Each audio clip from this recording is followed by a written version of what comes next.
आज हम ये समझेंगे कि क्रॉप्स की ग्रोथ और फाइनल यील्ड पर दो तरह के फैक्टर्स कैसे इम्पैक्ट करते हैं, लिविंग चीजें और नॉन लिविंग कंडीशंस। रेडी? चलो स्टार्ट करते हैं।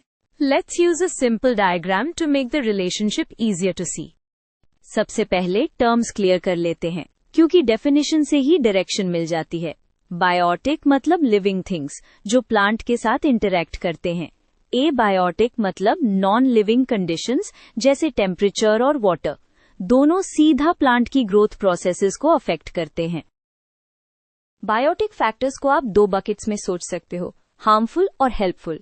हार्मफुल बायोटिक फैक्टर्स जैसे पेस्ट्स और डिजीजेस प्लांट से न्यूट्रिएंट्स छीन लेते हैं, लीव्स डैमेज करते हैं और फोटोसिंथेसिस कम हो जाता है। Result, yield down. Helpful biotic factors जैसे पॉलिनेटर्स और बेनिफिशियल सॉइल माइक्रोब्स प्लांट को न्यूट्रिएंट्स अब्सॉर्ब करने में हेल्प करते हैं या फ्रूट सेट इंप्रूव करते हैं। Result, production up. अब एबायोटिक फैक्टर्स को प्लांट की बेसिक नीड्स की तरह देखो। Water, sunlight, temperature, soil pH और मिनरल्स, ये सब प्लांट के इंटरनल रिएक्शंस को कंट्रोल करते हैं। अगर टेम्परेचर बहुत हाई हो या पानी कम हो तो प्लांट स्ट्रेस में चला जाता है, ग्रोथ स्लो होती है, फ्लावरिंग और ग्रेन फिलिंग भी डिस्टर्ब हो सकता है। मतलब एबायोटिक स्ट्रेस का डायरेक्ट लिंक प्रोडक्टिविटी से होता है। एक इम्पॉर्टेंट आइडिया ये है, बायोटिक और अबायोटिक फैक्टर्स ऑफन मिलके अफेक्ट करते हैं। फॉर एग्जाम्पल, ड्राउट हो तो प्लांट वीक हो जाता है और इंसेक्ट्स या डिजीजेस का अटैक ज्यादा सिवियर लग सकता है, या फिर हेवी रेनफॉल से फंगल डिजीजेस बढ़ जाती हैं। तो एनवायरमेंट कंडीशंस बायोटिक प्रॉब्लम्स को आइदर वर्सन या समटाइम्स रिड्यूस कर सकती हैं।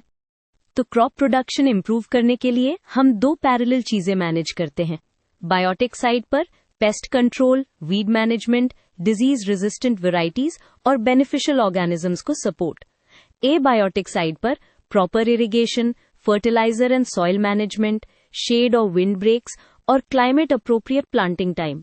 गोल सिंपल है, प्लांट को आइडियल कंडीशंस दो और थ्रेट्स को लिमिट करो। फाइनल टेकअवे है, क्रॉप यील्ड बेसिकली प्लांट की हेल्थ और एफिशिएंसी का आउटपुट है। बायोटिक फैक्टर्स प्लांट की हेल्थ को डैमेज या सपोर्ट करते हैं और एबायोटिक फैक्टर्स प्लांट की वर्किंग कंडीशन सेट करते हैं।